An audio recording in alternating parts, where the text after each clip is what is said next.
next year.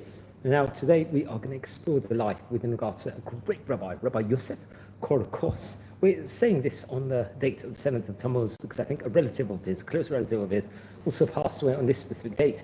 So the Hayumi website listed, let's just say, his commemoration here on that date because of possibly for that reason, I believe, Be'at May, he was a very, very famous rabbi, a great rabbi of his time, a rabbi I believe we mentioned about various occasions before. Now, we're not too sure the exact date, the year of his passing, or when he was born. So if anyone personally can confirm with us within regards to that, that'll be absolutely phenomenal. But we do know around the time period when he was born, I believe his father happened to be a great rabbi, Rabbi Yosef Korkous, a rabbi I think we mentioned about in this series on several occasions before. Rabbi Yosef was, and the Korkous, it seems like, was a rabbinic dynasty, one of the famous Sephardic rabbinic dynasties of that specific time. So his father's, so Yosef Korkous, and I think the actual family seemingly came from Tunis, in Tunisia. Remember, Tunisia had a very, very strong Jewish community, especially in 1700s, 1800s, and definitely around the early 1900s also. It's a place we mentioned about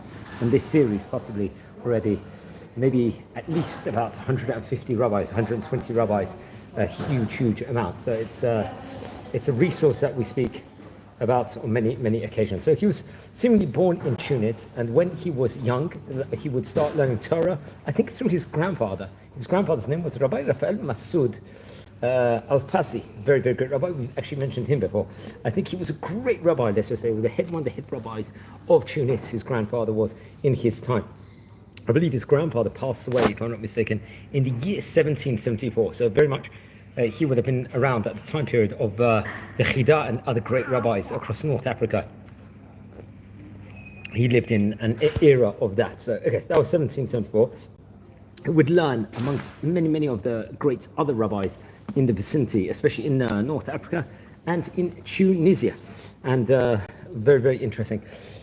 So he learned Torah over there, I think, through another great rabbi, Rabbi Natan Borjil, another rabbi we spoke before. He happened to have been the Abed in the head of Jewish court in Tunis in his day. He, I think, himself passed away in the year 1791. It's chronicled over. And as well as learning that, he would learn through Rabbi Moshe Shalom, another great rabbi who was the author of the Torah great book called the Yismach Moshe, another great rabbi, which I think came out, through a book called Krov Memashach, if I'm not mistaken, of Rabbi Shlomo Al-Fasi. He would actually learn Torah and with Yirat Shemaim and Abat Yisrael, Abat Shemaim, and through great rabbis, great Kabbalists, and I think he would actually work at one stage in time in Gibraltar. It's chronicled over. Remember, many of the great rabbis mentioned about in this series had worked at a window of time in Gibraltar, especially in the 1800s. He's not the first rabbi we're speaking about over here. Yeah, so it's interesting. We can actually state more things related within regards to the great Chacham over here. So he spent a window of time in Gibraltar, and he'd continue his brilliance, his Torah studies. I think come 1825, he would actually release a book at that stage in time. I think the book, the Torah colossal book, which he would actually publish at that window of time in 1825, I think it was printed in Livorno. Remember, Livorno in its day in Italy had a famous printing house, a publishing house, and especially in 1800s, many, many famous books actually came from there over. I think it was called the Yosef Chen. It was a book on Tanakh, on the Torah, Nevi'im, and Ketuvim, respectively. So that was very good. I think it would come with a tikkun also, and would be also pertaining to the days of Shomavim, various teachings. That's between Shemot to Parshat Mishpatim, respectively, in the middle, let's just say the start of the book of Sefer Shemot. So that's there was also within regards to Yamim Noraim, the different days of the, let's just say, between Rosh Hashanah and Yom Kippur. He would have various different drashot, actually, and teachings and novelties on that specific day. So, okay, so just to mention more within regards to his teaching. So that was in 1825. This book will come out about the Tanakh, and more books will come out, I think. He will mention, I think, the great rabbis of his generation. He would actually quote inside many of the books, inside many of the teachings. I think especially it would be that he was close to many of the shadarim, let's just say, the rabbinic emissaries that would actually come from Eretz Yisrael to actually stay with him, to discuss Torah with him. They will correspond on different halachic issues and Torah books. Very different. Remazim also besifro bi'urim remazim b'torat Ari HaKadosh. We'll bring about teachings of the Ari HaKadosh, Rabbi Luria Ashkenazi, one of the great rabbis from Tzfat in his time, one of the great mystics. We mentioned about, I think it's his Hilula, actually at the start of Av towards there. And he would actually be quoting the book of Rabbi Yosef Korkous, as also popularly known as the Chida. Really, really great rabbi. So he was living in an era, especially of the Chida, where many of the great rabbis of Rosh Hashanah lived at that point in time, Rabbi Shalom Sharabi, and many of the great rabbis. Now, we're not sure exactly the date of Silula, but it's listed here on the Hayomi website as Zayin Tammuz.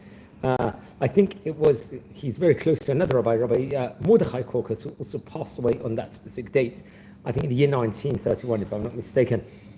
He himself, I think, Rabbi Mordechai, was buried in Har HaZeitim, the great rabbi. So we're speaking today about, let's explore a couple of the teachings from his book, because he's in his book itself, there was many, many great teachings. The Hayomi website will actually list the different teachings from the Torah colossal book. So one of the teachings is Melamed Tefillah LeMoshe Tefillah Lishma Mamkei Halev. Just this is basically teaching us how important the teachings of Moshe Rabbeinu is, especially Moshe from Har Sinai, and how it can really penetrate the heart if we actually are educated and learning through that specific lens. That came out in 1825, as I said before. By the way, the printer for this book, I think, was Yaakov Tobiana, if I'm not mistaken. It was part of the Yosef Chen book, which was actually naturally printed in Livorno, which was spoken about before. Then another famous teaching of his, I believe, is, just to point out, from the book, I think coming from page number 21, Amud Aleph, it says, Melamed ein Yom HaKippurim mekapeh ad shiruach habriyut nocha hayimino. That's another thing that, it's how important it is that Yom Kippur is just as an extra 2 cents. It's great that we've got Yom Kippur atones, it's the Day of Atonement, but we've got to really get forgiveness and ask proper slicha, proper sorry to the person that we might have wronged. And it's not just good enough to pray to Hashem. We've got to actually go to the person and beg and beseech. If we wronged someone, we insulted someone, we said something bad to someone, we have to beseech. That's a few of the teachings from his book. Friends, we are a community. We're learning about the famous rabbis yesteryear. We're speaking over here about Rabbi Yosef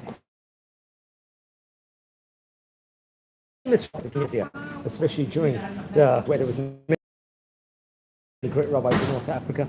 Please, everyone, subscribe to this.